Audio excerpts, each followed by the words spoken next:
A lot of people ask me, like, hey, why are you such an Xbox fan? Or some people think I'm a shill or whatever. It's not that I'm a shill. It's just that gaming changes for everybody depending on their own personal taste, their own personal likes, and things like that. So growing up, I played a lot of video games. I think people in general, especially guys, and you might understand where I'm coming from if you're a certain age, when you're younger, you love video games. You're playing video games a lot, especially, when you're younger. Like, I think back in the late 80s, I was playing video games a lot. Into the 90s, Super Nintendo, things changed. Like, the PS1 came out, Nintendo 64. Things really started to change when the Dreamcast came out. But I will say, there was, like, a brief age, I think 16 to 20, where I didn't game nearly as much. I wasn't really much into gaming. It was like you're into other things or whatever. So then there was a time where I got really heavily into the gaming again in my 20s, and I think Xbox was a big part of that because it didn't necessarily introduce online gaming. It introduced it into a way that was actually fun and workable, right? So I had been playing Dreamcast online through a 56K modem, but it was horrible, right? Like, some of you probably are shaking your head in agreement because you remember what it was like.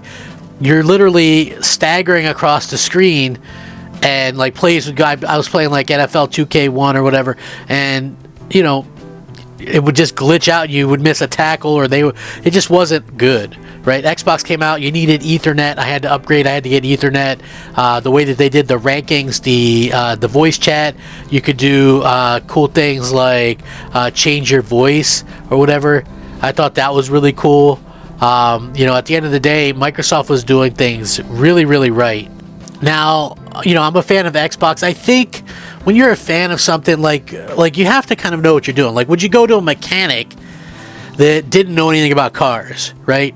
Would you trust a company whose head doesn't game, right? Like, this is always blows my mind. Like, you see some of the staunchest, some of the stupidest policies put into place by these people that aren't actual gamers. When you see an actual gamer, regardless, you could go Xbox in last place, whatever, right?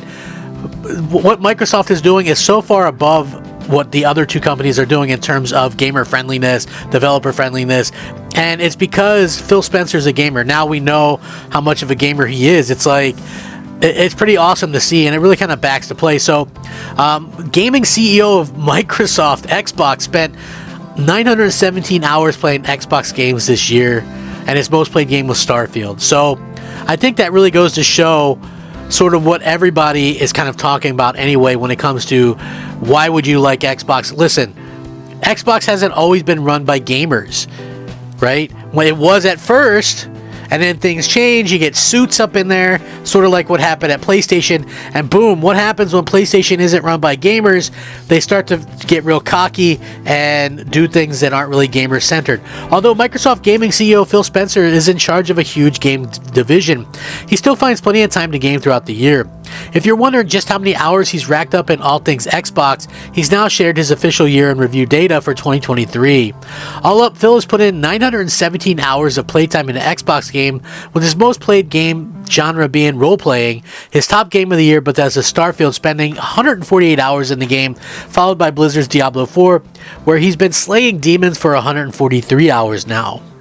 As impressive as it is, it may not necessarily come as a surprise if you've closely followed Phil's gaming career. He's known to sink long hours into many other games like Destiny 2, and by the looks of it, he's even been playing the recent Game Pass release Remnant 2. Just yesterday, he showed off his level 100 druid that he's been working on in the latest season of Diablo 4, and, again, I love the fact that he's kind of showcasing and saying, hey, I'm one of you guys, Like, I love that fact. It's great to see, he's an actual gamer that's actually out there doing gaming things, right? Where's Jim Ryan's? Where's this Bowser guy? Where's his stuff at, right? For Nintendo, like, these guys aren't gamers, and it's clear with a lot of their policies and things. Like, I don't really attack Nintendo much. Like, people know me, I'm not a Nintendo guy. It kind of is what it is, but Nintendo could attract me. Like, I don't care about third-party stuff on Nintendo, right? I have they're never going to come out with hardware that's as impressive or that I enjoy as much as an Xbox to play third-party stuff. It's just not going to happen. But How could Nintendo lure me in? Well, make it so I could review your games on my channel without getting a copyright, right? Let people show off the games, walkthroughs on games. Let people do these things with your games. Have an achievement system. Have an online system with chat where you can just add people. You don't need to have some ridiculous friends code. Add some apps to your platform. Right? Because video game consoles do more than just video games these days, and they should. The fact that the Nintendo Switch in 2023 has less online capability than the original Xbox in 2002 is utterly ridiculous. Has less gaming social features than an Xbox 360 in 2005, right? That's when achievements launched, 2005, 20 years later, and PlayStation, and Nintendo's still not there. Then you have a PlayStation where they claim, like last gen, their big thing was, we're for the gamers, we're for the players. We'll let you share games, buy used games, do this, do that, do every other thing.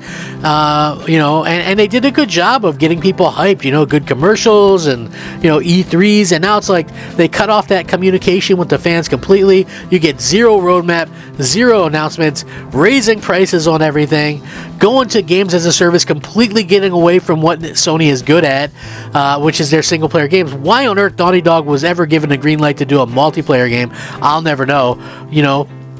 They bought Bungie, claimed that Bungie was going to be better for them than all of the entirety of Activision would be for Microsoft. Then Bungie's fallen apart. It's sort of ridiculous, the amount of idiotic moves that Sony makes. And, again, for me, I love the fact that Microsoft is out here. They're led by somebody who's an actual freaking gamer, right? That's super important. I love that fact. I know people might go, oh, you're kissing his ass, you're this, you're that, he doesn't even like you, crap gamer, blah, blah, blah. You know what I mean? I think that people are missing the point here, right? Like, maybe I'm not Phil's favorite person or whatever, but at the end of the day, I've had interactions with him, we've talked about stuff. It kind of just is what it is. I think that the fact that he's a gamer and knows gamer things is important, because that could keep, who knows, like he understands, I'm sure, like a lot of this stuff, right? Yeah, and he's said it multiple times. You have a console, you've got an obligation to these people, that's just how it is, right? You're selling people something, it's an obligation. Would Phil love to have games on everything? I'm sure, but when you have a piece of hardware, you have an obligation to the people that bought that hardware. So I think that in and of itself speaks volumes. Like the Play Anywhere stuff is also like a big Phil thing. Like, okay, if you buy something on Xbox, it's first party, shouldn't you have that also on PC and be able to, like, Phil travels everywhere. So even though I'm not a person that's going to care about cloud stuff or mobile stuff or whatever, or PC stuff, Phil's traveling constantly, and the reason why he's able to get 917 hours playing Xbox games is because he can play on his laptop or stream on his Asus, or play on his Asus or whatever, and his Xbox and his PC, and he's able to do all these different things, and I think that that's pretty incredible. And the fact that he's been playing, and he understands, hey, he's been playing hardcore games. Let's be real, Diablo 4, hardcore game, Starfield, hardcore game. He gets it, and he plays single player games is what he's playing the most. And then you look at the only company that's really doing the single player thing right, and it's Microsoft, man. Look at next year. What's rumored and what's scheduled to come out? Hellblade 2, single player game. Avowed, single player RPG. South of Midnight, single player action adventure game. You know what I'm saying? Clockwork Revolution, single player RPG. Like, Xbox was never getting these types of games before. He's the one that's making a lot of these decisions and things, and I think that's awesome. But with that being said, please let me know what you guys think. I appreciate it. Thanks for watching. Rack 'em up. Crap Gamer out.